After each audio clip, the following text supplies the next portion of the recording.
بسم اللہ الرحمن الرحیم۔ السلام علیکم، آپ دیکھ رہے ہیں الف نیوز اور میں ہوں آپ کے ساتھ ماجد علی۔ شامل کرتے ہیں آج کی ہیڈ لائنز۔ وزیر اعظم شہباز شریف کی جو بائیڈن سے ملاقات، دو طرفہ تعلقات پر بات چیت۔ روس کو ڈرون طیاروں کی فراہمی پر یوکرین نے ایران سے تعلقات محدود کر دیے۔ آرمینیا اور آذربائیجان کے درمیان ایک بار پھر سرحدی جھڑپیں شروع ہو گئیں۔ تائیوان کشیدگی، امریکہ اور چین کے وزراء خارجہ میں ملاقات۔ اقوام متحدہ کا دوہرا معیار، اسرائیل کو عالمی احتساب سے بچا رہا ہے فلسطینی صدر محمود عباس۔ روسی صدر ولادیمیر پیوٹن یوکرین میں آپریشن کی خود کمان کر رہے ہیں، امریکی انٹیلیجنس کی رپورٹ۔ ایران میں سر نہ ڈھانپنے کے حامیوں کے خلاف بڑا کریک ڈاؤن، 50 افراد ہلاک۔ بھارت نے پاکستانی وزیر اعظم کی پیشکش مسترد کر دی۔ خام تیل کی قیمتیں 8 ماہ کی کم ترین سطح پر آ گئیں، لیکن پاکستان میں قیمتوں کا اضافہ۔ پاکستان اور دنیا بھر کی خبروں سے باخبر رہنے کے لیے الف نیوز کو سبسکرائب کر لیں اور بیل آئیکن کو کلک کرنا نہ بھولیے گا۔ ناظرین، اپنی آراء کا اظہار کومنٹ سیکشن میں لازمی کیجیے گا۔ ہیڈ لائنز آپ نے جانی، اب بڑھتے ہیں خبروں کی تفصیلات کی طرف۔ وزیر اعظم شہباز شریف کی امریکی صدر جو بائیڈن سے ملاقات ہوئی ہے۔ ملاقات میں عالمی صورتحال اور دو طرفہ تعلقات پر بات چیت کی گئی۔ وفاقی وزیر اطلاعات مریم اورنگزیب نے اپنے ٹویٹ میں لکھا کہ ملاقات اقوام متحدہ کی جنرل اسمبلی کے 77ویں اجلاس میں شرکت کرنے والے عالمی رہنماؤں کے اعزاز میں امریکی صدر جو بائیڈن کی جانب سے دیے گئے استقبالیہ کے موقع پر ہوئی۔ ملاقات کے موقع پر امریکی صدر جو بائیڈن کی اہلیہ بھی موجود تھیں۔ امریکی صدر جو بائیڈن نے پاکستان میں تباہ کن سیلاب میں سینکڑوں اموات پر افسوس کا اظہار کیا اور متاثرہ خاندانوں سے ہمدردی کی۔ وزیر اعظم شہباز شریف نے امریکی صدر کے افسوس اور ہمدردی کے اظہار پر شکریہ ادا کیا۔ وزیر اعظم نے سیلاب متاثرین کی مدد کے عالمی برادری کے نام پیغام اور پاکستان کی حمایت پر امریکی صدر جو بائیڈن کا خاص طور پر شکریہ ادا کیا۔ وزیر اعظم نے امریکی ادارہ برائے بین الاقوامی ترقی کے سربراہ کے دورہ پاکستان اور امداد بھجوانے پر امریکی حکومت اور عوام کا شکریہ ادا کیا۔ امریکی صدر جو بائیڈن کا مشکل انسانی صورتحال میں پاکستان کی مدد جاری رکھنے کے عزم کا اظہار۔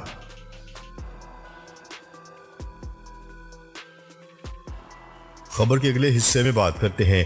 یوکرین نے جمعے کو کہا ہے کہ اس نے تہران کے روسی فوجی اڈوں کو ڈرون طیارے فراہم کرنے کے فیصلے پر ایران کے ساتھ سفارتی تعلقات کو کم کرنے کا فیصلہ کیا ہے۔ اس اقدام کو یوکرین کے صدر ولادیمیر زیلنسکی نے برائی کے ساتھ تعاون قرار دیا ہے۔ زیلنسکی کا کہنا ہے کہ اب تک اس تنازع میں 8 ایرانی ڈرون طیارے مار گرائے جا چکے ہیں۔ یوکرین اور امریکہ نے ایران پر روس پر ڈرون فراہم کرنے کا الزام عائد کیا ہے، لیکن تہران اس الزام کی تردید کرتا ہے۔ جمعے کو روسی فوج نے اپنے حملوں میں ایرانی ڈرون کا استعمال کیا۔ دنیا برائی کے ساتھ تعاون کے ہر معاملے کو جان لے گی اور اس کے ایسے ہی نتائج ہوں گے۔ جنوبی یوکرین کے فوجی حکام نے ایک بیان میں کہا ہے کہ انہوں نے جمعے کو اوڈیشہ کی بندرگاہ کے قریب سمندر کے اوپر سے 4 شاہد 136 ڈرون طیارے مار گرائے۔ یوکرین کی فضائیہ نے علیحدہ طور پر اطلاع دی ہے کہ اس نے مہاجر 6 ایک بڑے ایرانی ڈرون کو پہلی بار مار گرایا ہے۔ یوکرین کی وزارت خارجہ کی ویب سائٹ پر ایک بیان میں کہا گیا ہے کہ یوکرین کے خلاف جنگ چھیڑنے کے لیے روس کو ہتھیاروں کی فراہمی ایک دشمنانہ عمل ہے جو یوکرین اور ایران کے درمیان تعلقات کو شدید دھچکا دیتا ہے۔